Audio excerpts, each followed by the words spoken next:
I want to welcome all of you to the School of Architecture's inaugural Sarah Schallenberger Brown Cultural Landscape Symposium, Race and Public Space, Commemorative Practices in the American South. I'm Beth Meyer. I'm a professor in landscape architecture and the director of the new Center for Cultural Landscapes, one of the organizers of the event.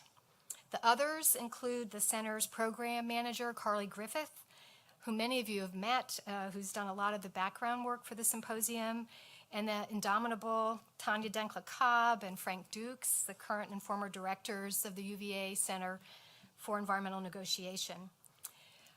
This evening, our symposium launches with a keynote lecture, What Can and Can't Be Said, Race, Uplift, and Monument Building in the Contemporary South by Dell Upton, professor of architectural history at UCLA, and a former colleague of ours. Dell's book, as some of you may have noticed, is available for purchase outside. I promised the bookstore I'd mention that. And also a big thanks to the Virginia Festival of the Book for being one of our partners on this event. I also want to thank BNSF Railway, our corporate sponsors. Now, I'm going to introduce Dell more formally in a few minutes, but I want to say a few words first about two remarkable women, two brown women who are responsible for endowing the UVA Cultural Landscapes Initiative, including this symposium within the school. In 2010, Sally Brown's granddaughter, Carrie Brown, endowed the school's cultural landscape initiatives in her grandmother's honor. Sally's lifelong interest in the arts, as well as conservation and the curation of historic sites and natural places, was accompanied by extraordinary generosity to many institutions and organizations. The scope and the reach of her concerns and passions, which as you can see spanned 100 years, a few of which are noted on the screen, map squarely onto the aspirations of our cultural landscape initiatives that range from research, interpretation, preservation, planning, and design of sites that are full of both nature and history, memory and living systems, contested narratives, and disturbed ecosystems. Sally grew up in Arkansas, but came to Virginia to attend Sweetbriar, and her connections to UVA were initially through her husband, Lyons Brown, and since the 1950s, several of their children and grandchildren have also attended the university. So Carrie, one of the granddaughters, and her generosity exemplifies that of the extended family. Carrie, who unfortunately couldn't be here today, is an alum of the College of Arts and Sciences, a member of the UVA Arts Council, trustee of the UVA Arts Endowment, and served on the Fralin Art Museum board for a decade. Her connection to the cultural landscape work within the school comes through an undergraduate classmate of hers who's an innovative practitioner in this area, and we're indebted to that alum for introducing Carrie to the school. Now, cultural landscape coursework and research at UVA dates back to the 70s and continues with the creative and scholarly work of professors Bargman, Brown-Wilson, Crane, Galliazard, Johnston, Keller, Lee, McGinnis, Nelson, Sewell, Sherman, and others. Whether we've all used the term or not, for decades, our faculty have collaborated with our students to construct cultural landscape frameworks for reading sites and places through community history workshops, during field work and design studios in small towns, rural vernacular settlements, post-industrial landscapes, and fallow cities, as well as in more recent developments of new tools for exploring and understanding the entanglements of people with places. They include a Food Heritage Cultural Landscape Atlas, an innovative community mapping project to reinterpret Pollock's Branch, and a very exciting new university-wide landscape studies initiative that launches next semester. So Carrie's gift has set the stage for renewed energy and commitment on the part of the school to creatively and critically engage with place, not through nostalgia for an idealized past or with the detached objectivity of rational mapping, but through an awareness of the always contested nature of the cultures within a cultural landscape, the multiple publics who are involved in and who have the right to the city, to public space. So when Carly and I were planning the first of what would be an annual event here, we wanted to start identifying topics that would examine sites and issues that mattered in contemporary society and that brought community members to the university, where their experiences and expertise could flow towards us and not just from us to them. We wanted these lectures to extend Sally Brown's engagement with sites that are full of nature and history and that have meaning and value to the diverse publics that live and work within them, that draw pleasure and identity from them. So while we mulled over these ideas, one kept surfacing in the news and in our everyday lives. Who has the right to the city? And who exactly is the public in our public spaces? How can more inclusive understandings of our collective heritage emerge in communities such as ours and those that many of you represent, where the legacies of slavery and Jim Crow are evident in visible and invisible ways? In both monuments, as seen in this telling diagram by the Southern Poverty Law Center that juxtaposes the construction of Civil War memorials with key civil rights, legal decisions, and social events. But also in the lingering root shock of urban renewal, and I'm using Mindy Thompson-Fullalove's term, root shock here. Many of you are from communities where these issues are playing out in our city council chambers, through social media, and in physical alterations to historic public spaces. Locally, in Charlottesville, City Council appointed a Blue Ribbon Commission on Race, Memorials, and Public Space last May. And over a 6-month period, that group met with the public to understand local perspectives, sought advice on practices in other communities, and then offered a report with a range of suggestions for what to do with this commemorative statue in a 90-year-old park, Lee Park downtown.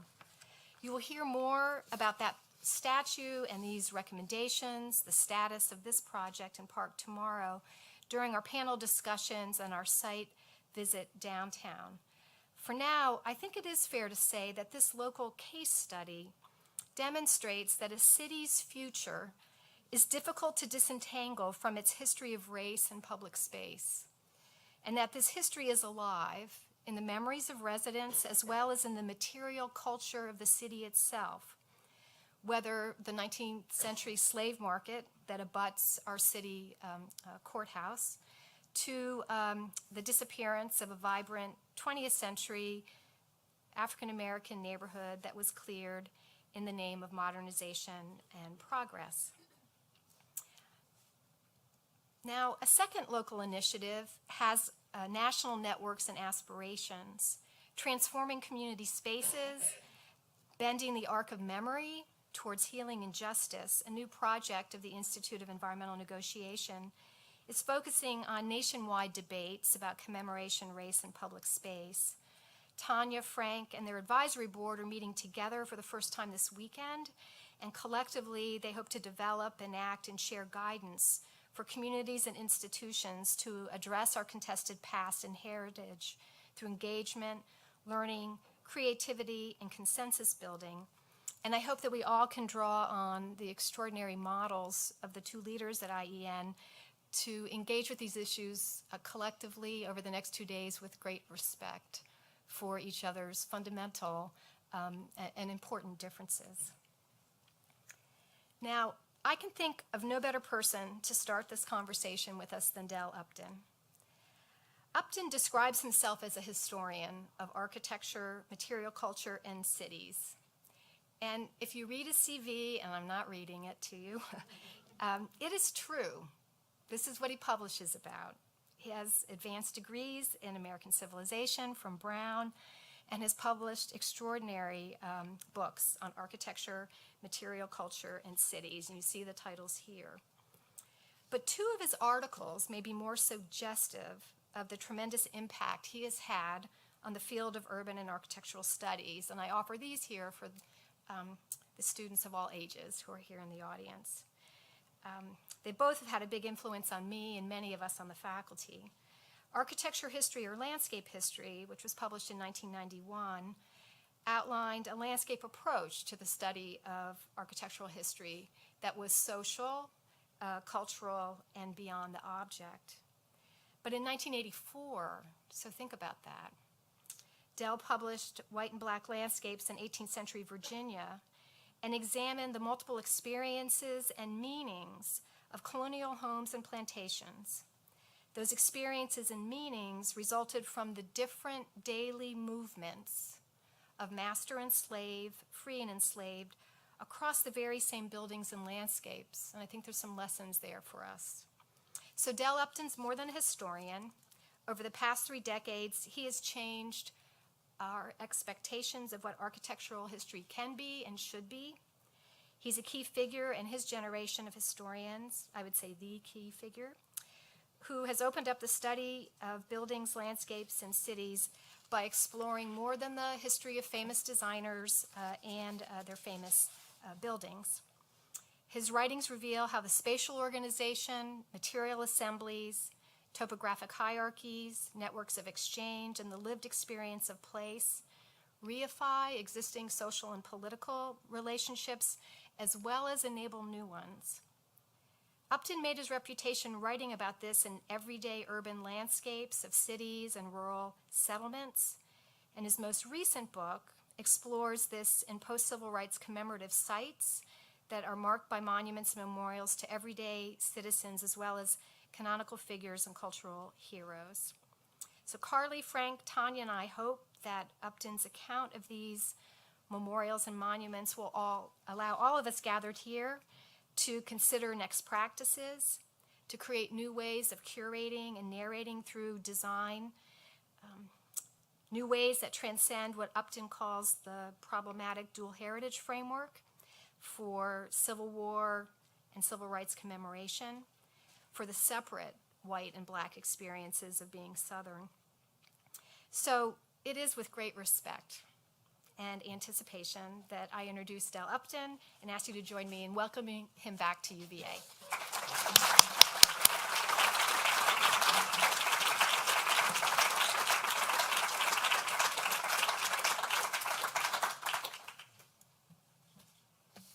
I think it actually worked. All right.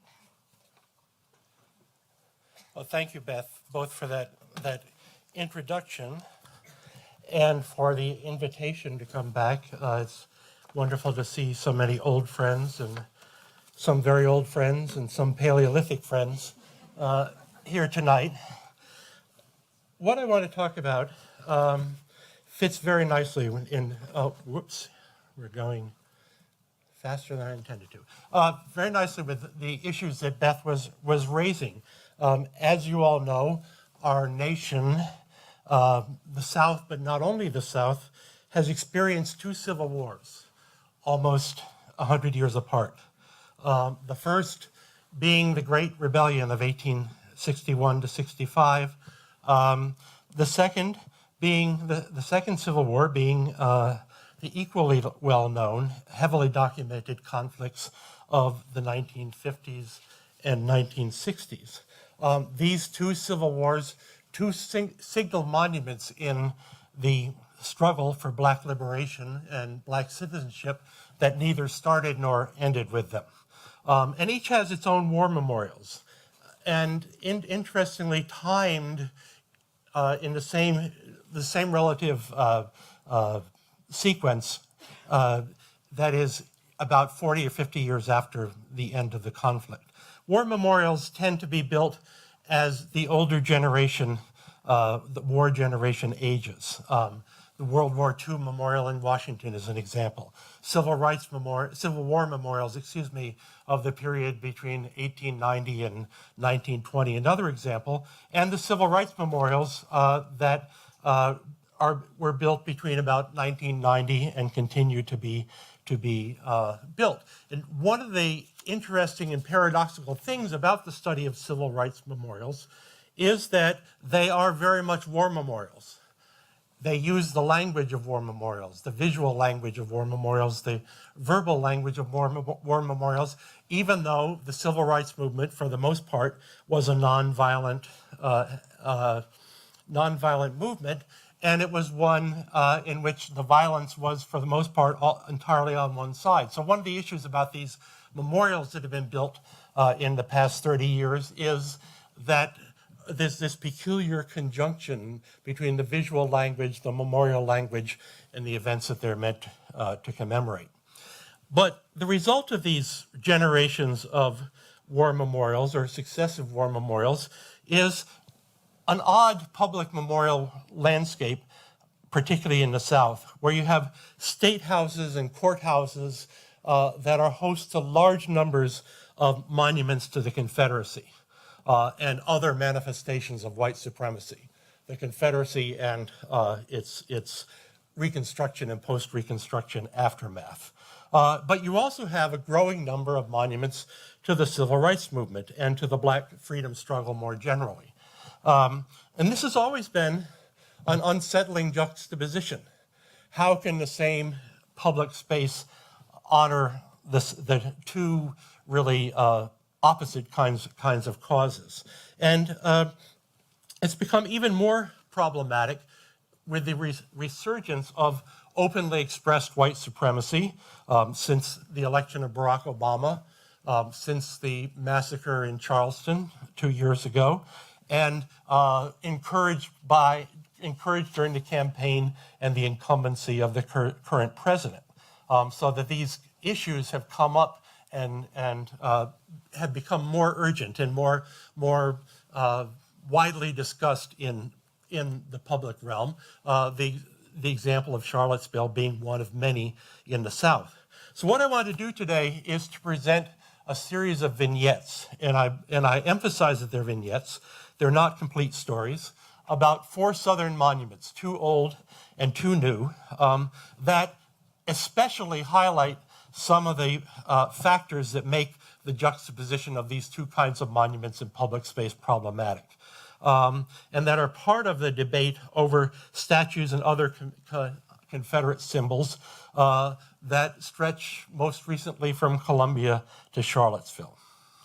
The first of these monuments is what's called the Liberty Place Monument, or the Liberty Monument, or the White Supremacy Monument, or the White League Monument. It commemorates an event that took place in New Orleans on September 14th, 1874. When members of a group called the Crescent City White League, they were the military arm of the local Democratic Party, fired on a mixed-race group of Metropolitan Police and state militia that were ironically led by the former Confederate General James Longstreet. This so-called Battle of Liberty Place lasted about 10 minutes. But very briefly, it overthrew the legally elected government of the city and state and installed members of the White League in its place. This monument was erected on the site of this confrontation in 1891. Here's a photograph of it on its original site in the middle of Canal Street in New Orleans. As Lawrence, it was erected to commemorate these events of 1874. Lawrence Powell, the historian of New Orleans, has pointed out that this for New Orleans is a kind of surrogate Confederate monument, because New Orleans was in fact recaptured very close to the beginning of the war, so it didn't have any glorious Confederate history to celebrate. So this post-Confederate confrontation stands for it. This monument became a place of celebrations. Every year they would celebrate the anniversary of the confrontation. It became a place for celebrations of Confederate events and heroes. It became a place for various kinds of white supremacist celebrations. For example, in 1948, Dixiecrat candidates for office gave speeches at this monument. It's kind of a Flying Dutchman of monuments. It's been moved at least 3 times that I know. And part of that, and that's part of the story. In 1932, this monument, by now, 40 years old and deeply embedded in the white culture of New Orleans, was handed over by the city to the control of something called the Liberty Place Commission. Their members were required to be, by city ordinance, descendants of men who fought for white supremacy. And at the same time, several inscriptions were added to the monument. One said, McInerney and Penn, having been duly elected governor and lieutenant governor by the white people, were duly installed by the overthrow of carpetbag government, ousting the usurpers, Governor Kellogg White, Lieutenant Governor Antoine Colored. Another inscription said, United States troops took over the state government and reinstated the usurpers, but the national election of November 1876, the one which resulted in the end of Reconstruction, recognized white supremacy and gave us back our state. So this monument, by the time it had been here about 80 years, in the 1970s, African Americans began to agitate for its removal. Or I should say, more accurately, in the 1970s, the white newspapers began to recognize that African Americans were not happy with the monument. African Americans generally, and many whites in New Orleans, wanted the monument to be removed. Many more whites, including members of the city's elite, whose ancestors had been part of the White League, didn't want it removed. So there was a series over 30 years of recurring debates over this monument. And it's a very long, convoluted story. Part of it is embedded in the peculiarities of local politics in New Orleans. But the main points of contention keep coming up over and over. The first one was whether the White League was a white supremacist organization. The White League was a white supremacist organization. The name makes that very clear. Its original charter stated its unrelenting opposition to what it called the stupid Africanization of politics in Louisiana, and the resentment of whites of their, meaning black people's, increasing arrogance, which seems to know no bounds, their increasing dishonesty, which they regard as statesmanly virtue, their contemptuous scorn of all the rights of the white race. The White League was also a terrorist organization. It murdered several Republican white and black officials throughout Louisiana, as well as staging this battle in the streets of New Orleans. But the main standard, locally revered, still in print history of the White League in New Orleans, written by Stuart Landry in 1954, printed the White League's manifestos, leaving out all those passages about white supremacy. So the first response to the monument, which happened in 1974, was to place a plaque on the monument that said that this was a historical artifact that no longer represented the views of the citizens of New Orleans. The second issue that came up was whether the monument itself promoted white supremacy. Despite the evidence of the nature of the White League, the argument that was made was that it was not a white supremacist monument until those inscriptions were added in 1932, that otherwise it was a monument to so-called good government and home rule. One supporter of the monument said, white leaguers were revolting against a corrupt government under which taxes went up 1,000%. And the monument, he said, allowed us to recognize and remember a cherished part of the South's history. Of course, the obvious question is, cherished by whom?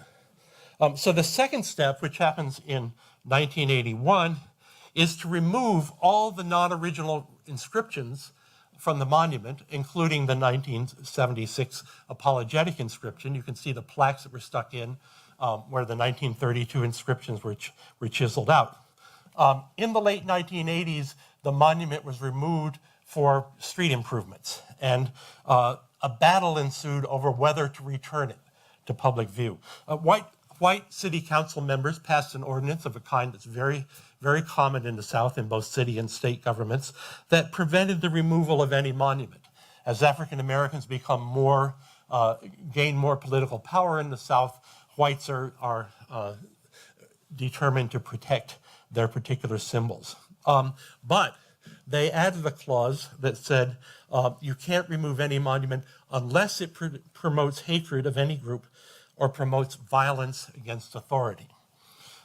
So the argument about the White League revived wasn't really a white supremacist organization, but a more important one was raised, and this is one that is significant for all of these battles over monuments, and that is whether the removal of the monument constituted censorship.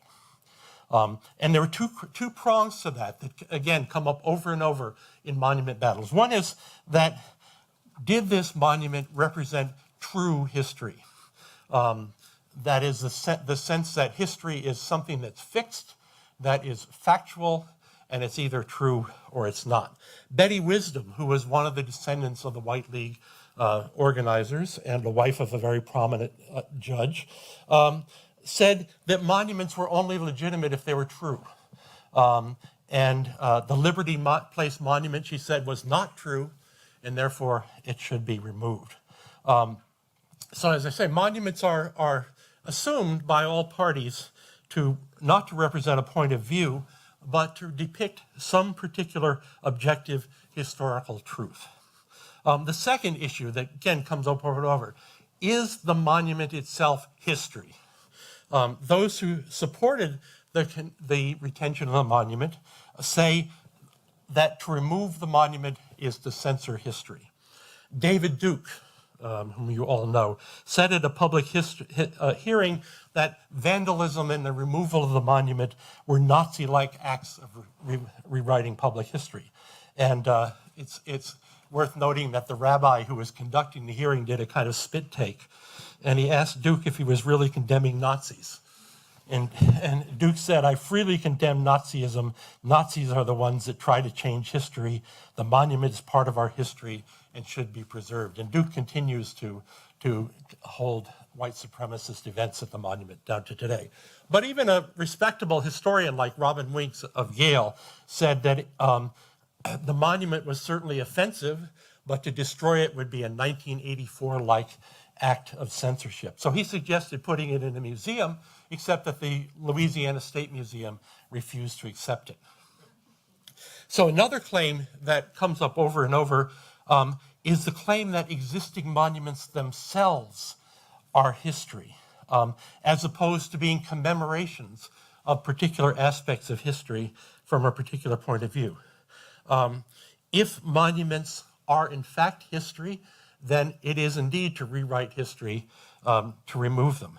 But if they are commemorations of history, then the past consists of an infinite number of events, and we only choose to celebrate or to mourn a few of those. So the choice of what should be commemorated in a monument is one that is constantly open. A third important issue is the issue of the placement of monuments in public space. The American notion of public space, which really forms in the very early years of the Republic, is that public space is a neutral ground. It's there for everyone, not to be used for any particular person's benefit. But what that means is that if we put anything in public ground, it implies that is there is consensus support. We all believe this. We all support this if we put it on public ground. Even though nearly every monument is a product of some particular point of view, nearly every monument is a product of its honorees or their partisans. Nevertheless, the fiction is that to put a monument in public space is to say, we, all the people, support this particular view. So that's the fiction of public space, that public space, objects in public space represent consensus. So one of the things that arises is that most of the people, even the people who are most violently opposed to the display of the white supremacy monument, had no problem with putting it in a museum or putting it on private property, displaying it on private property. But it was the implied continuing active endorsement of the White League's actions that by the presence of the monument in public space, that was an issue. So the City Human Rights Commission, which got involved in this issue in the later stages, said the citizens of the 1890s, meaning the people who built the monument, the citizens of the 1930s, meaning those who added the white supremacist inscriptions, were free to pick and choose their own heroes and select the manner in which they were to be memorialized. The citizens of the 1990s should be free to exercise their own judgment in the same manner. Their rights are not fewer for having come later. So the argument of opponents was, in the new majority black post-segregation city, this monument did not deserve the endorsement that it received from its placement on public property. And again, another theme that comes up over and over in these discussions is these white supremacist monuments were able to be placed in the late 19th, early 20th century by a small white minority of the population who could put them up without question. And then when people come along, particularly African Americans who come along and want to put up their own monuments, these become micromanaged by the sense that they have to somehow please everybody. Obviously, Civil War monuments and the Liberty Place monument were not intended to please everybody. So in New Orleans, ironically, a coalition of white supremacists and historic preservationists went to court. Using historic preservation laws, they were able to force the city to re-erect the monument reasonably close to its original site. And the city very cleverly chose, in fact, to re-erect it near the original site, but in a space behind a parking lot and a parking garage next to a railroad track behind the aquarium. It really takes some looking to find this monument. So what happens in this case is, despite the presence of this law that says that monuments that support hatred of any group and support violence against authority can be removed, despite the fact that the opponents of the monument have on their side very clear historical documentation that shows that this monument did both. This monument to white supremacy, to violence against authority, was preserved. The state historic preservation officer entered the fray on the side of the pro-monument group and argued that he could see nothing about it that promoted either violence or white supremacy. And so the point is that the white point of view, the white supremacist point of view, prevailed. The monument was judged not to violate the ordinance, and it remains. And this is true, again, in these controversies over and over, in battles over the southern monumental landscape, whether the monuments commemorate the Confederacy, whether they commemorate African American history, whites always claim the right to have the last word. They always claim to be the ultimate arbiters of what's fair, accurate, acceptable, offensive, or inoffensive. So the final act was not to remove the monument or to put up a plaque disavowing its message, as had been done in the 1970s, but to attach a plaque to the base that added the names of the police and militia killed by the White League. And it says, as you can see, in honor of those Americans on both sides of the conflict who died in the Battle of Liberty Place, a conflict of the past that should teach us lessons of the future. What lessons should it teach us? This clearly implies that both sides were somehow legitimate. So this is a second victory for the white side. The white supremacists not only got to keep their monument, but they got an inscription on it that gave them equal status with the people who were defending the legally established government. So that brings us to our second case study that asked about this kind of evasiveness, to what I call dual heritage. Here's the Confederate Memorial in Montgomery, very elaborate construction. It stands next to the State House. Someone once called it a very nice second-place trophy.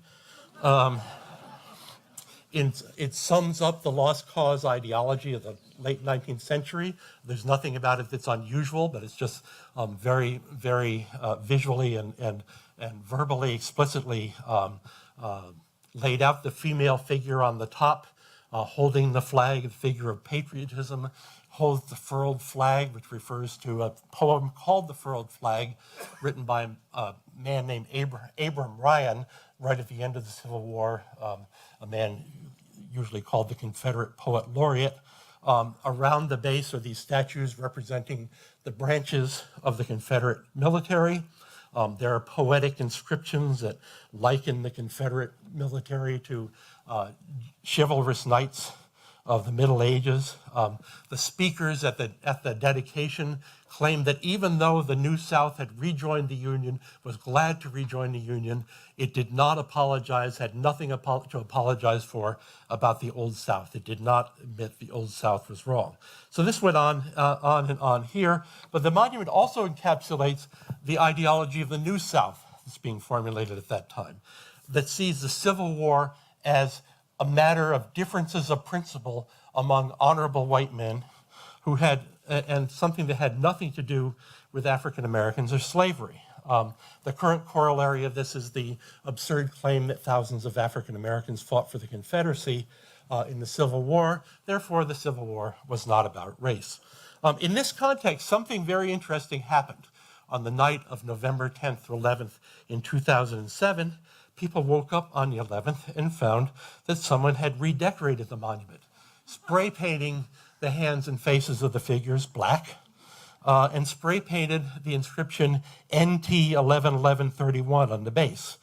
This was a reference to Nat Turner and to the day he was executed. What's interesting about this is the way this was parsed in the days immediately following the incident. The first response was to suggest this was mindless youthful vandalism. Then people began to say this was an insult not only to Civil War soldiers, but to all soldiers, a sacred class who shouldn't be insulted. Then, very quickly, it began to be described as a hate crime against all whites. What the paint job did was expose this fiction of the black Confederates, because if so many black people fought for the Confederacy, why should it matter whether statues on a memorial are represented as black people or white people? But in fact, what it revealed is the underlying assumption that the Confederacy is the heritage of white people, and that it is a separate, equally honorable heritage to African Americans whose heritage was the Civil Rights Movement. So the Civil War and the Civil Rights Movement seen as parallel, equally valid heritages. One newspaper writer said, had the Martin Luther King statue been so defamed, all possible law enforcement agencies would descend on Montgomery to join in the massive hunt. However, since it is only a mere memorial to our beloved and honored Confederate ancestors, not much attention is being given to this heinous act, which in fact was not true. But aside from the fact that this person apparently forgot that there was no Martin Luther King statue in Montgomery,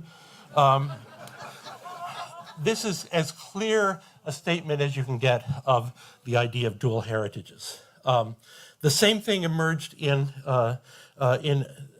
negative form in the debate over the Liberty Place monument. One defender of the monument said that if the monument was removed because it offended African Americans, the Martin Luther King monument in New Orleans, which they really do have, should be removed because it was equally offensive to whites. So what's happened since the Civil Rights Movement of the 50s and 60s, exemplified both in New Orleans and in Montgomery, is that most, not all, but most whites have shifted from defending the message of the monuments and the justice of the Confederacy as history, as truth, and turned it into heritage. Unlike history, which is argued from evidence, heritage is the property of a particular group of people, definable only by them and not open to legitimate questioning by anyone outside the group. Since whites, by the 60s and 70s, unable any longer to completely deny African American claims to a place in the historic record, they postulate, and African Americans for the most part have gone along with this, postulate that blacks and whites in the South had separate, parallel, equally valid, equally honorable heritages. So both black history as heritage and white history as heritage, in this view, have their own inner logics have their own trajectories, and they did not and must not be allowed to cross. As this plays out in the monumental landscape, what this means is that each heritage is presented as isolated from the other in ways that don't inflect or contradict the other.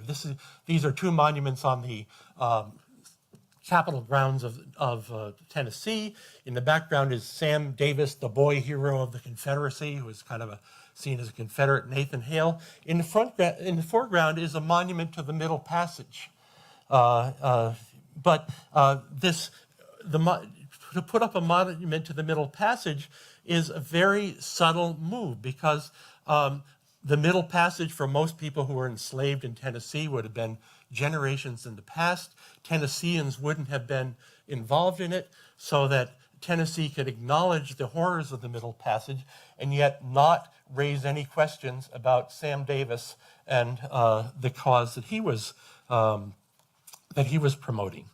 And this is easy for whites, because in white views of history, African Americans play a relatively small role. But it's harder for African Americans, who have to take some account of slavery and racism without making whites the driving force of their story. But in every case, again, the story of heritage has to meet white approval.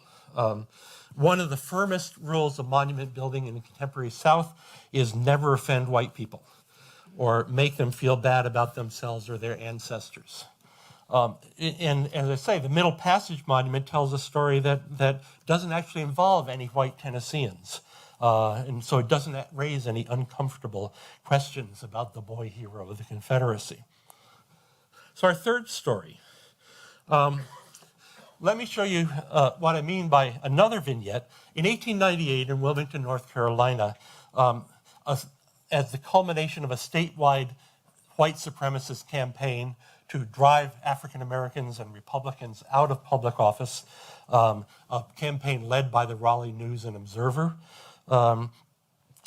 This culminated in November of 1898, in what is historically known as the Wilmington Race Riot, although historians these days see it as more accurately as the Wilmington Coup and Massacre. Whites in the city, organized by members of the city's elite, published what they call the White Declaration of Independence. They gathered together, burned the office of the black newspaper, drove out elected black and white office holders, and murdered an undetermined number of people. So this is another version of what happened in New Orleans with the Battle of Liberty Place. In the 1990s, a civic-minded group of black and white Wilmingtonians decided that the city needed to come to grips with these events, particularly since many African Americans felt that these events still affected their own economic and political fortunes in the city. So they raised all the usual motives that are raised in these kinds of projects of healing, of commemorating how much progress has been made in the South since that time.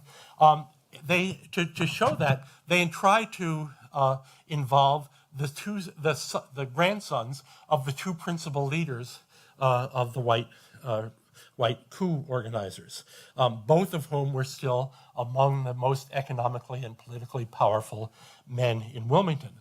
One of these men refused to participate, the other agreed to participate, but they both said the same thing about it. Both said that their ancestors had nothing to apologize for, that as in New Orleans with the Battle of Liberty Place, this was a good government move. Hugh McRae IV, who was the man who agreed to participate, said, "The problem is not blacks and whites, but disenfranchised versus enfranchised. I use those words to mean those people who don't have a stake in society, who don't have a good job, and don't have an education, who don't have opportunity versus those who do." So his argument is that the problem with having African Americans running the city of Wilmington in political office is that they had no stake in society and no qualifications to be part of the government. This is factually untrue, and you can see that it's factually untrue if you walk around Wilmington today. that since well before the Civil War, Wilmington had a very prosperous black professional and artisanal middle class. Their physical remains give you a sense of that. So the 1898 actions were really designed to destroy the livelihoods of many of these people. It was not about turning out a corrupt and unqualified group of people, but it was about ending middle-class black participation in the economy and politics. And this is relevant to understanding the monument that was built there, which in fact was so contentious that it didn't get built till 10 years after the celebration. The organizers of the monument assured everyone that no one would be made to feel bad about his or her ancestors, that no one alive today was to blame, et cetera, et cetera. So the original design of the monument was to create a monument that had all over it vignettes showing African Americans in late 19th century Wilmington plying their trades, engaged in their professions, engaged in their social and religious activities. And that was the issue in the events, the desire of African Americans to participate in modern Southern society as full members. But the final monument is this. It eliminated these vignettes, these aspects. It supposedly represents a series of paddles that express the role of water in a generalized, essentialized African culture, the role of ancestors, and so on. So what it did was turn these aspiring, middle-class, black, modern people of Wilmington into just the kind of essentialized African natives that the white Wilmingtonians imagined them to have been. Takes them out of their context as people living in 19th century Wilmington, North Carolina, and puts them back into some sort of vaguely unspecific Africa. So here's a monument that commemorates black people who died or were driven away for aspiring to participate in civil society, but avoids that issue, thus making no one uncomfortable. So if it's just about these kind of generalized Africans, then and we're commemorating these generalized African deaths, then we don't really have to ask about the people who did it or why they did it.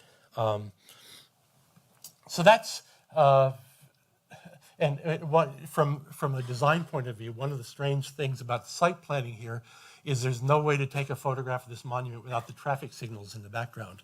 Partly because it was put on land given by the highway department as they were building this bypass around Wilmington. So how does one deal with a black story then in a Southern monument? This, to me, is the best or one of the best African American history monuments in the South. And I emphasize that because much of what I'm going to say about it is critical. But on the whole, it's highly successful, despite the fact that, like many contemporary monuments, it tries to do too much. It tries to do everything in one fell swoop.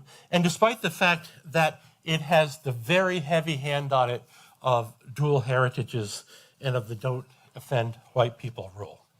In fact, we could see it as the most prominent example of this dual heritage ideology in the South. It grew very directly out of the controversy over flying the Confederate battle flag over the South Carolina state capitol, which was raised in 1961 during the Civil Rights Movement and not taken down. There was a great battle. Several times there was an effort in fact, there had been efforts to take it down since the 1970s. It hadn't worked. But a very adroit politician named Glenn McConnell, whom you see here on the right in his Confederate reenactor costume, who is then a state senator. He's a Confederate reenactor. He owns a shop in Charleston that sells Confederate memorabilia. He was a supporter of flying the Confederate flag on the state capitol. But he was a a supporter of that from a dual heritage perspective. So he was happy also to have some sort of African American monument. And I should say that my research on that is indebted to him. When I was working on this monument, he had become this lieutenant governor because the previous lieutenant governor had an embarrassing corruption case. So McConnell's office, it took a long time to track down the records for this monument, and it turned out that McConnell had them. So he said I could see them and I should come to the state capitol, and they dumped them on the floor in the middle of the rotunda, and I had to sit there and look through them with tourists going around. But at any rate, he was actually very, very adroit in steering the course of creating this monument. He saw the African American freedom struggle as one of three equivalent freedom struggles. He said, first there was the struggle for liberty from the British, then there was the struggle for state rights, and finally the struggle for civil rights, seeing no conflicts among any of these things. So he later chaired the commission that brought the African American History Monument to fruition. Think of that, a Confederate reenactor chairing the African American History Monument Commission. So the question comes up, once the state has decided, as part of a compromise that will move the flag from the Capitol to the Confederate monument on the State House grounds. They would also build an African American History Monument, but what should it depict? The co-chair of this commission was an African American state senator named Darrell Jackson, and he said he wanted a generic monument that would, in his words, accentuate the positive aspects of the Black story in South Carolina and serve as an inspiration for visiting children. We don't need to deal in horror, we need to deal in honor. What the monument should do is talk about Black endurance in the face of oppression, not about who was doing the oppressing. So the commission held a number of hearings in all the congressional districts around the state, asking about citizens' views of what the monument should include. Many people, both Black and white people, wanted a monument that was infused with the idea of dual heritages. Other people wanted to represent more confrontational South Carolina heroes, such as Denmark Vesey, the organizer, or possibly not, of a slave uprising in 1821, or Robert Smalls, who was a man who commandeered a Confederate ship and fled to his own freedom that way, and later came back and was a pioneering African-American member of Congress. Some wanted the Orangeburg Massacre, in which state police killed a number of African-American students at Orangeburg State in the 1960s. But it was determined very explicitly that the monument should have nothing on it that would offend anyone. And this went into its form. There was a competition. A man named Ed Dwight won the competition. Dwight is a person who has a near monopoly on, if he were a corporation, the courts would break him up for antitrust. If you see any monument in the United States that has anything to do with an African American subject, from culture to politics to history, if you guess Ed Dwight, you have a 50% chance of being right. So Dwight got the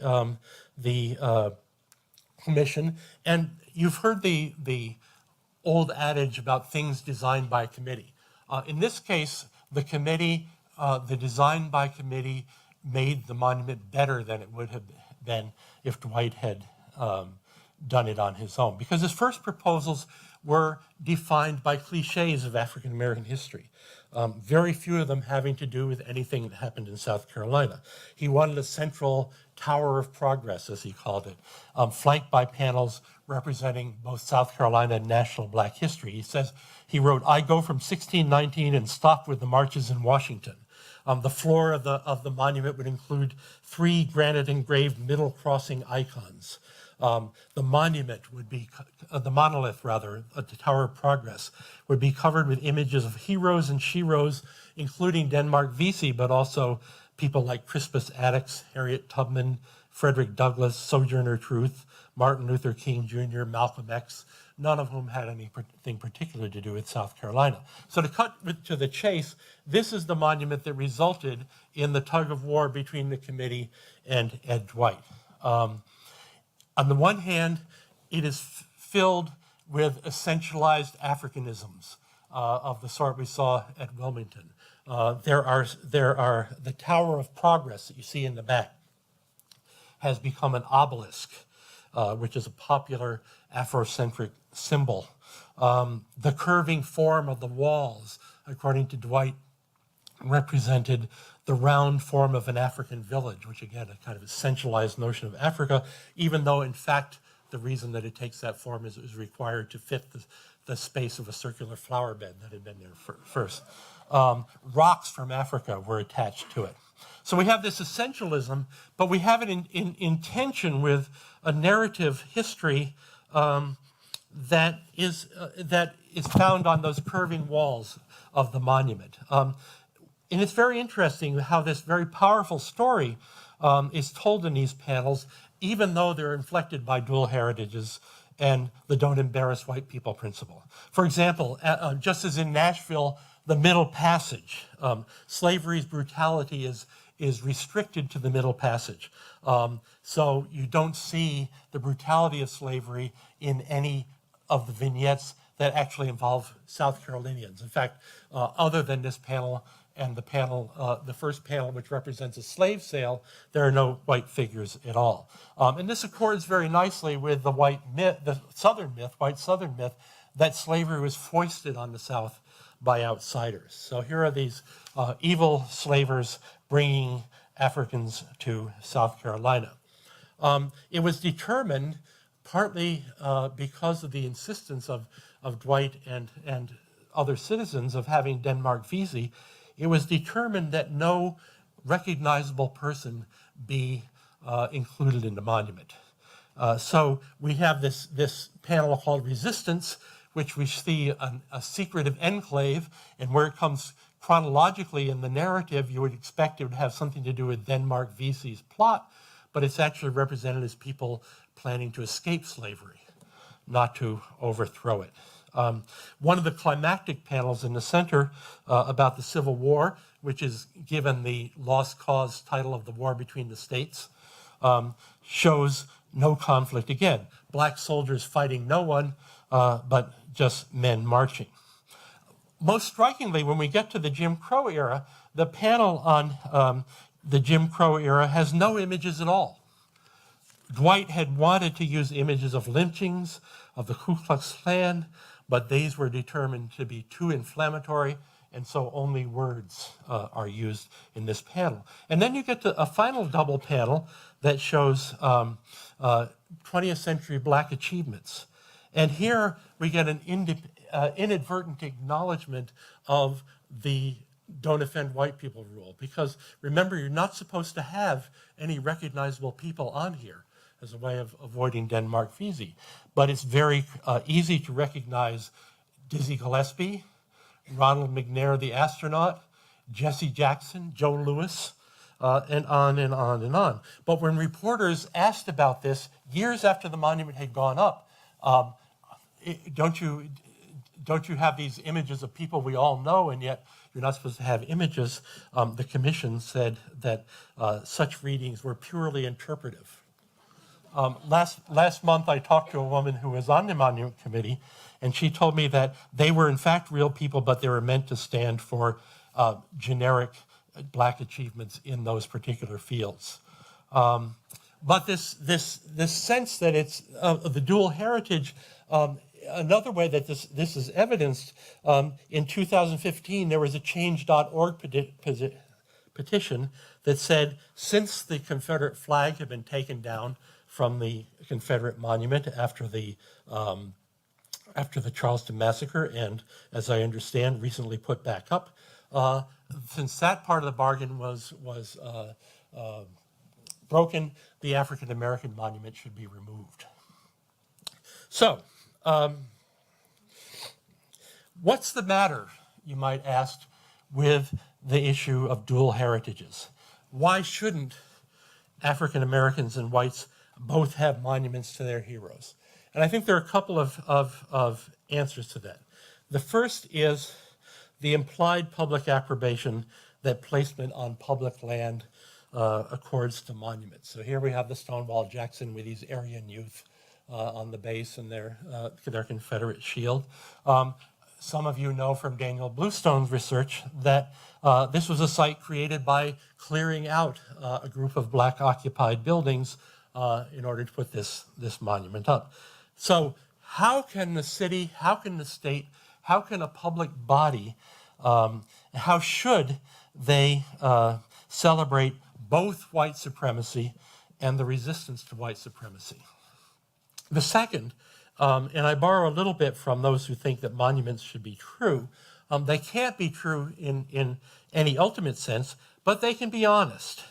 Southern history was not a dual history, or not even a more than dual history, since Asians and Native Americans and others were here as well, but it's a single history.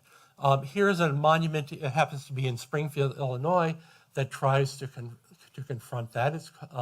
It's a memorial to a race riot. It shows the soldiers. It shows people burning down African-American part of the city and assaulting people and so on and so on. The shapes of the monument are supposed to be burned out buildings. Even this is a little pusillanimous. Acts of intolerance should be presumably acts of murder and arson and so on. But that would be a little hard. So when I say that Southern history should acknowledge this intersection, I don't mean that in a sort of happy face way, but in a sense that it's a difficult history that arose out of encounter, engagement, conflict among all kinds of parties. There are several recent monuments that I think do this, but I'll leave you with one monument that does it inadvertently, and because inadvertently, probably most effectively. And again, this is back at the South Carolina State House grounds. When I say the name Strom Thurmond, this is probably not the first one that springs to mind when you think about civil rights and African American history. But in fact, there is a monument to Strom Thurmond on the State House grounds. It was planned and erected at about the same time as the African American History Monument. Many of the same people were on the two monuments commission, both African American and white people. So again, we have that idea of dual heritages. It's not a particularly distinguished monument visually, and in many aspects, it's like the majority of public monuments that are erected today. One is that it wasn't paid for by the public. It was paid for by the corporations who owned him, and those are listed on the side. Public bodies today are very cowardly about monuments. They're willing to try to, they're willing to accede to celebrating certain groups or people or events, but not to the extent that they're willing to pay for it. So you can only have it if you can get somebody else to pay for it. So listed are these corporations, listed are his public offices, listed are the names of his 4 children. But as some of you know, shortly after Thurmond died, it was revealed that he had 5 children, that his oldest child was a daughter that he conceived with an African-American maid who worked for his family. And so at the insistence of the Thurmond children, her name was added to the monument. What's most striking about this, though, even more than the addition of Essie Mae Washington Williams Monument, is that how crudely it was done. There's no attempt made to hide it. If you look at the word 5, you can see 4 filled in underneath it. That her name is inscribed more crudely. It's not as emphatic as the names of the other children. This is not intentional. I assume that it's because rather than being carved in a monument, lettered in a monument yard like the rest of the monument was, it was lettered on site. It's very expensive to put monuments in and out, so rather than take it a place where they could do the job properly, they just did it on the sidewalk. So there's her name, and it stands out, and the emendation of the 4 and 5 stands out. So when we think about this statue of Thurman, when we think about his disgraceful political history, political career, and we think about this very raw acknowledgement of his personal history, it all adds up, whether intended or not, to grappling with the complexity of Southern history. This monument doesn't have an easy interpretation. It doesn't have a comforting lesson or an obvious meaning or an uplifting moral, but it acknowledges the issue, however begrudgingly, and that's why I like it, and that's why I think it points to some kind of resolution to some of these issues. Thank you.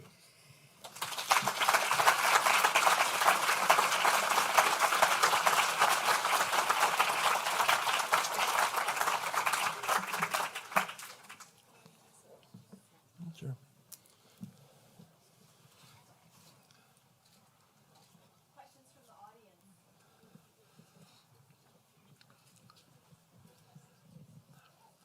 Mm-hmm. What are your thoughts on Monument Avenue in Richmond?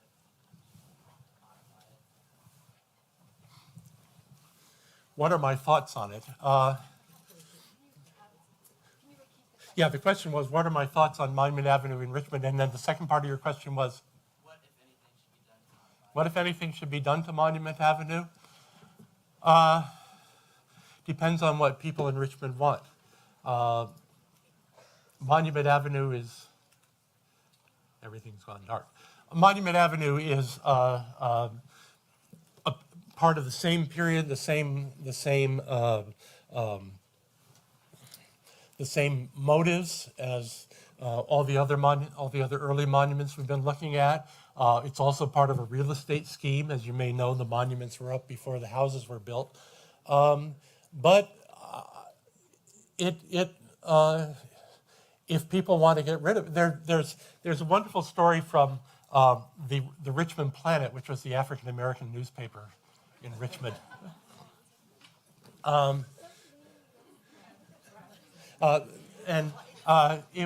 It came out at the time the monument was being put up, and one of the African American workers who was putting up the monument said to the reporter for this African American newspaper, "We put it up, and when the time comes, we'll take it down." Maybe the time has come. Mm-hmm. Hi, Dell. Thank you so much for, I think, a really compelling lecture, and I can't wait to read the book just to kind of Thank you. see and read more in depth about, sort of what you've discovered. And I also appreciated that you showed me that respectability politics are still alive and well, Very much. particularly with the Columbus monument. Mm-hmm. I mean, it's just extraordinary that exists.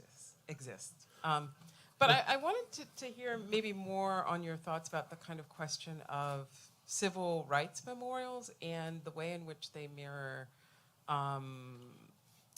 war memorials. Mm-hmm. And maybe thinking about, it just made me think about the kind of violence that racial subjection is constantly enacting. Mm-hmm. The civil rights memorials are a very peculiar issue because, as I mentioned, this is ostensibly a nonviolent movement, and the violence was entirely one-sided in the civil rights movement as opposed to a war memorial. And yet, the question comes up, and within the monumental language available in Western culture, how do you represent signal events? You represent great people, or you represent wars, great conflicts. And in war memorials, violence is always represented in a way that shows the good guys triumphing over the bad guys. But in most of these events, it's the bad guys triumphing over the good guys in the violence. But the problem is, how do you come up with a new language? And the second problem is the existence of all these other earlier Confederate memorials, which you're putting monuments in the context of. And also, speak a language that people understand. So it seems to me that in many cases, the civil rights memorials revert to a language, a familiar, if not entirely appropriate language, both to make them, to put them in conversation or conflict with the earlier monuments, and also to make them legible. So in my feeling, in my sense of in looking at these monuments, that hasn't been solved. And one of the things that's happened then is that in recent years, in the past 10 years, the African American monument at South Carolina is a good example. Those civil rights monuments specifically have reached a kind of dead end, a stalemate. Partly because the civil rights movement is so sacrosanct, that even Trent Lott and those kind of people claim that they accept it. So what happens is that monuments are moving increasingly into thinking about African American history more broadly as a way of keeping the kind of underlying issues of liberation and conflict and so on alive, rather than letting them be frozen in an image of Martin Luther King or something of that sort. So it's an open question. The civil rights memorials that I think are best are the group in Kelly Ingram Park in Birmingham, because they represent conflict very openly. And they do that because Birmingham is a very unusual situation in which the city, since the election of Richard Arrington in 1979, the city has been, politics has been so heavily black dominated that you don't have to worry about what white people think. They all live outside the borders and they can't punish you. So that this is a set of monuments in which the violence against African Americans is most openly represented. And yet again, you have that paradox, because one of the monuments is a version of that image of the police dog attacking the boy. So it's very much like an action war memorial where you have people bayoneting people, except the good guys are being overcome there. And these demonstrators call themselves foot soldiers.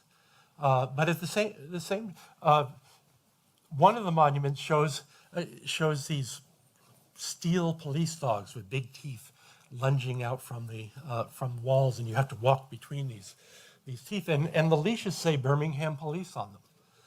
You couldn't say that in a lot of other places. And that monument wasn't ready when all the others were. And the popular story is that the police were so upset they were able to put off the erection of this monument. Arrington told me, the mayor told me, that in fact he held it up because he thought it wasn't explicit enough, because it only said Birmingham Police. So he paid for the monument of the child being attacked by the police dog to make it very clear who was doing the attacking. So that, all these, when you think about war metaphors, and since we live in a very militaristic society where war is somehow the highest expression of everything, it confuses the issue. The language of monuments is basically the language of leaders in great events, and here we have a movement which is, other than its sexism, very democratic, and people have yet to understand how to address the kind of democracy of that issue. I actually think one of the monuments that does that most successfully is the one on Capitol Square in Richmond, which shows, on the one side, it shows a group of people ranging from the school children from Farmville to lawyers like Oliver Hill, and then on the other side, you have a kind of equivalent group of people who are modern people who benefited from that. So it's just It's a the reason that I gave the book the title "What Can and Can't Be Said" is that in the first place that issue of not offending people. So there's a limit to what you can say, but there's also a limit to the visual language of what you can say that hasn't been transcended, I think.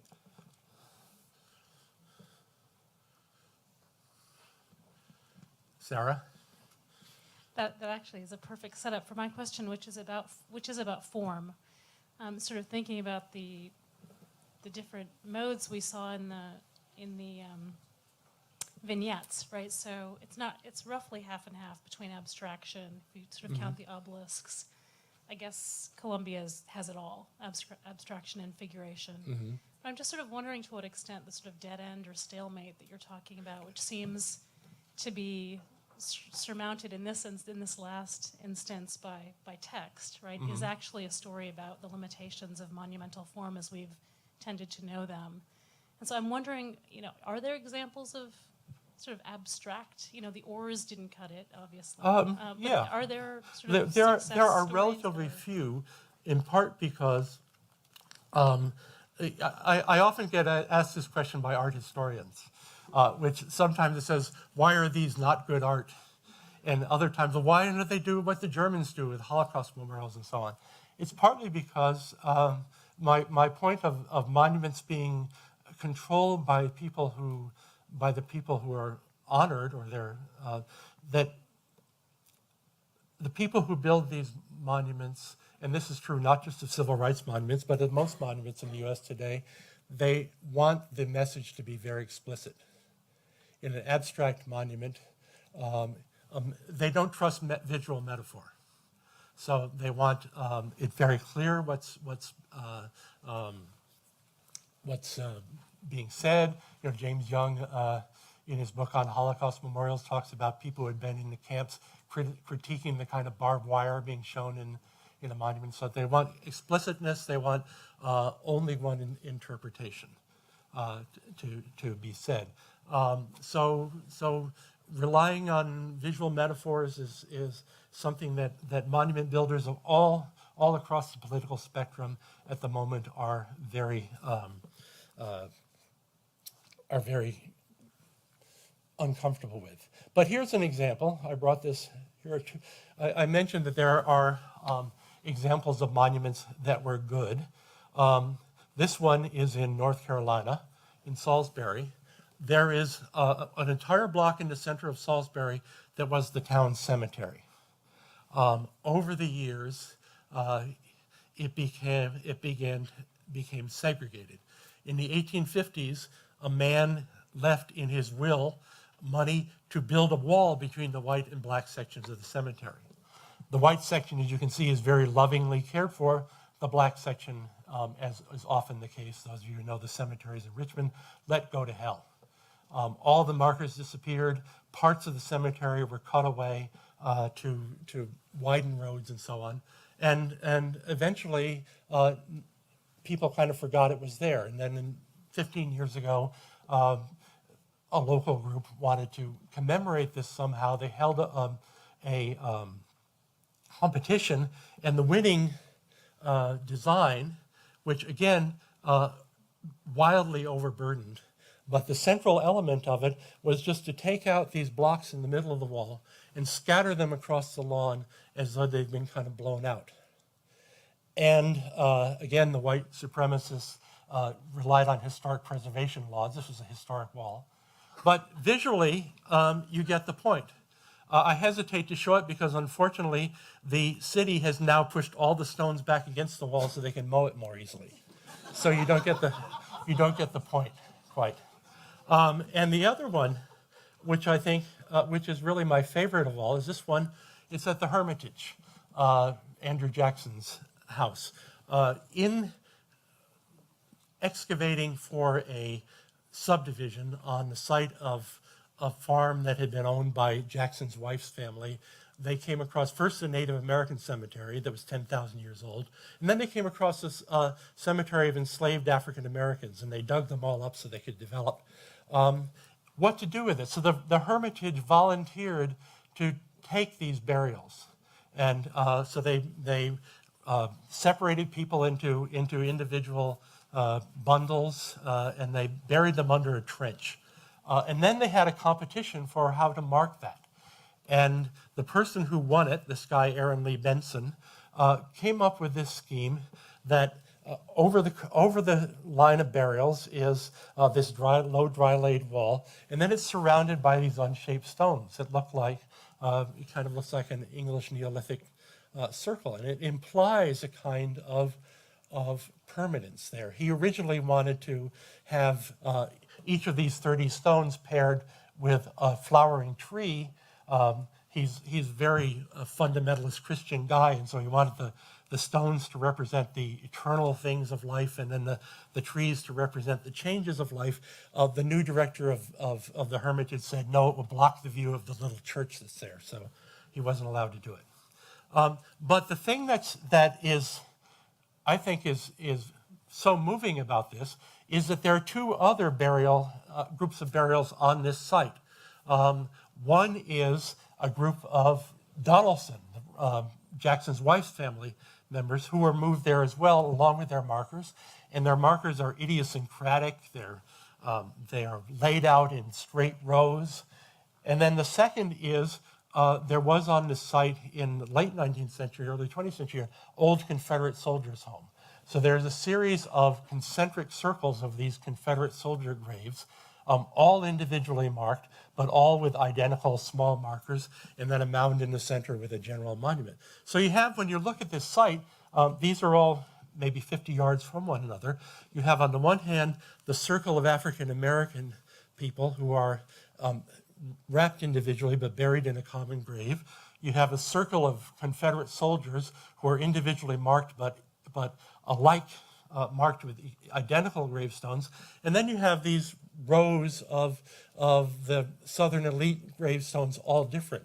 And so in looking at these three things together, you have a sense, and Benson said he wasn't thinking about this, but it's hard to avoid seeing again those kinds of intersections.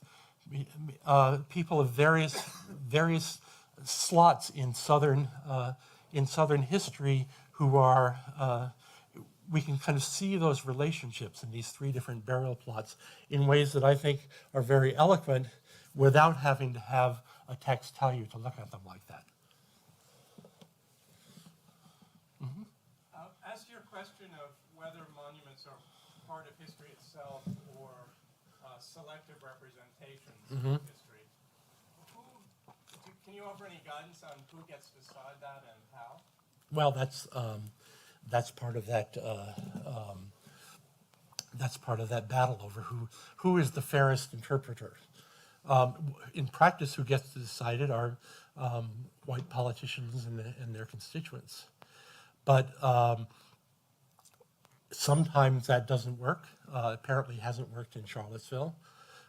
It hasn't worked recently in New Orleans, which has voted to take down the Robert E. Lee statue at Lee Circle and a couple of other Confederate statues in town. But it's a political issue that has to be fought out, and has to be fought out constantly. I'm a great admirer of Chantal Mouffe's political theories. The notion of an agonistic society, that the point of political discussion is not consensus, but it is constant debate. And sometimes you win and sometimes you lose, but the question is never closed. And that's what laws, for example, that say you can't take down Confederate monuments are trying to say, is the question is closed. So my feeling is that this kind of back and forth will go on for some time, and that in some places people who want to get rid of the monuments will succeed, in other places they won't. And again, I would stress that most of the people who are against these monuments don't say melt them down.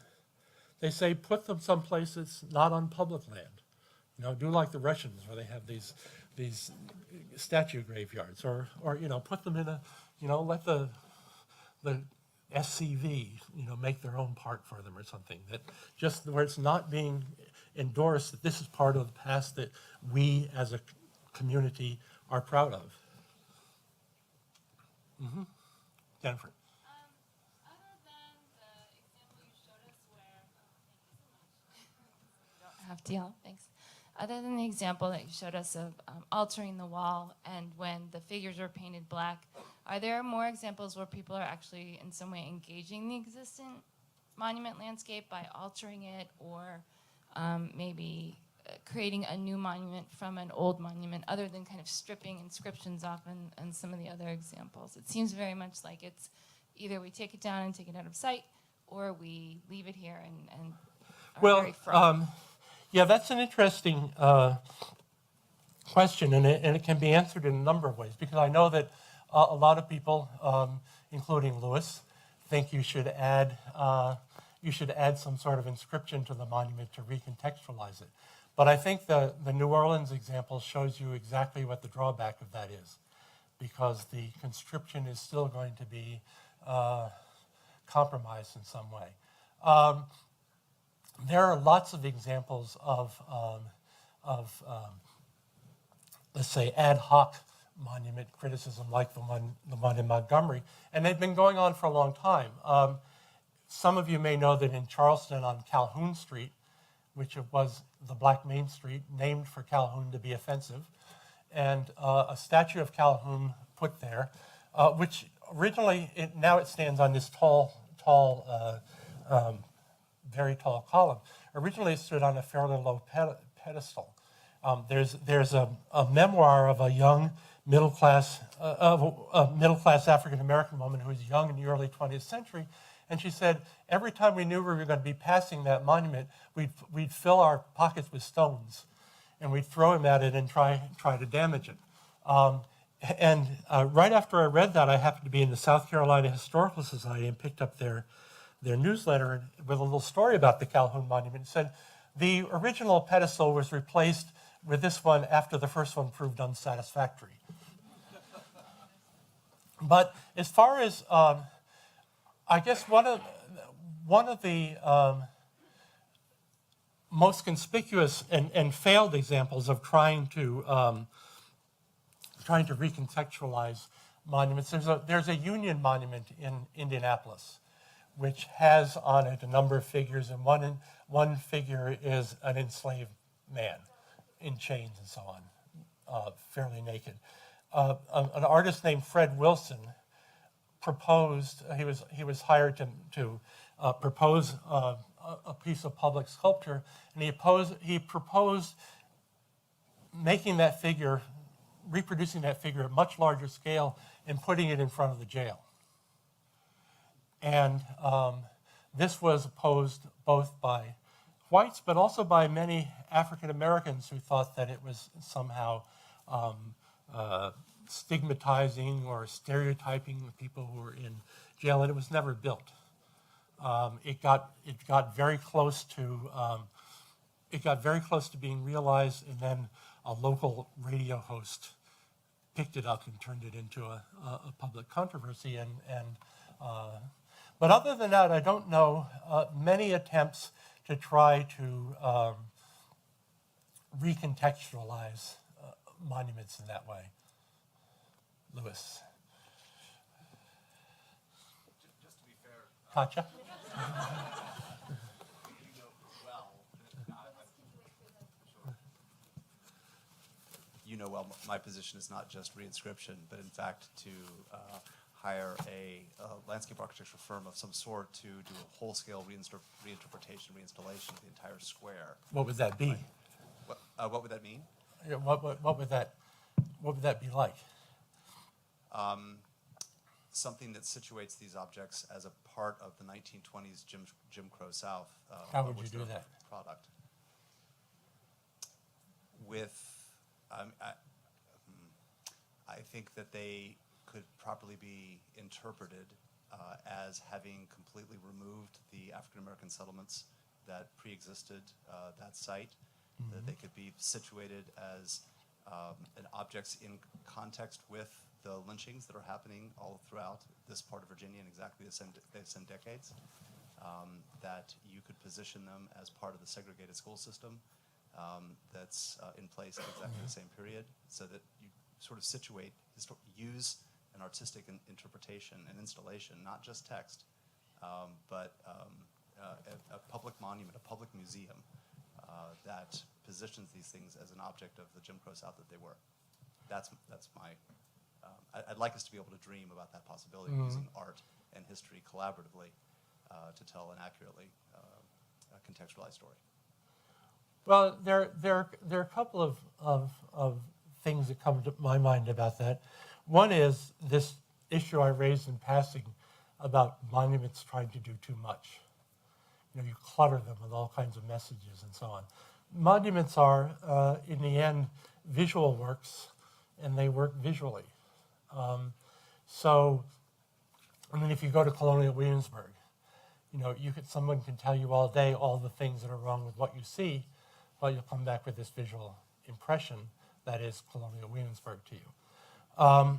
So, I'm very skeptical that you could have such a didactic kind of installation that isn't trumped, pardon the word, by the fact that we respond to a white guy on a horse as being somebody important and great. I mean, I'm happy to see how that progresses, but the fact of the matter is that Lee still remains in a public space, put there by a guy who had the power to decide that Charlottesville needed these monuments. It equally dissatisfying simply the removal of that monument to some other public square. No, I wouldn't put it in another public square. I'd put it in, you know, in the SCV front yard or something like that. In Charlottesville, when we had our discussion about the Jackson and Lee monuments, a lot of people in the community expressed a concern that removing the monuments would create what they called a slippery slope, and it would eventually imperil the artistic and architectural monuments to our other local founding fathers and slave owners, Jefferson and Madison and Monroe. And I was wondering if you think that the historical context for founding father era sort of heroes, for want of a better word, I put that in quotes, is the political situation different enough with them that the dynamics surrounding monuments and memorials to them is substantially different from what we see with Civil War era monuments? Not necessarily. I think the slippery slope argument is a very common one. One of the people who wanted to save the Liberty Place monument said the next thing you know they'll be taking down Robert E. Lee, which is true, and then they'll change the name of the high school mascots from Rebels, and then they'll change the name of White Street to Black Street. But the counter argument to that is that, you know, these things go on a case by case basis. You know, I can't think of any case where in this country where monuments have been removed without discussing that individual person. But if the local great men are removed, you know, think of Ozymandias. It happens. We change our minds. We think about things differently. I think that it's fundamentally undemocratic in any case to set up people as demigods. That what's more interesting about somebody like Jefferson is not that he's a demigod, but that he's an ordinary person who did extraordinary things. So how do you want to deal with that? I think that these questions have Katya, you had a question. Dave, tomorrow, is that the last one then, Katya? Yeah. All right, Okay, last yes, one, because this is going to go on for 7 hours tomorrow. I'm sorry, but your talk and this discussion, A little louder. Your talk and this discussion made me think about Vietnam War Memorial, and I think it is very powerful and it works because it does something that you advocate for. It invites a dialogue, encounter, engagement, interpretation, but it is a dialogue and encounter of a particular kind, something very intimate, impersonal kind. And I wonder if Southern history lends itself to this kind of encounter and a dialogue. In other words, is Vietnam War Memorial type possible for Southern history? Well, it's actually for let's say for Civil War history. There's a wonderful passage in a Henry James novel, The Bostonian, where they visit Memorial Hall at Harvard, which is a building built in the 1870s that has a big hall that contains plaques to all the Harvard students who were killed in the Civil War. And the people in that scene, they're a northerner and a southerner, and they both react to these names in a very personal way. So what I would say about the Vietnam War Memorial, and I know everyone loves it, but I don't really. I wonder how much of the power that people apply to it now has to do with the fact that of their personal connection to these names. Because there are plenty of Civil War memorials in small towns that have a list of all the people from that town who were killed or sometimes just who fought in it. There's that Liberty Place monument with those names on it. I don't recall any accounts or anecdotes of people who now respond to that memorial on those memorials on the basis of the names that are there. So I wonder what people will think about the Vietnam War Memorial in 2 or 3 generations when there's more distance from the personal connection. And that's, it's obviously a question I can't answer.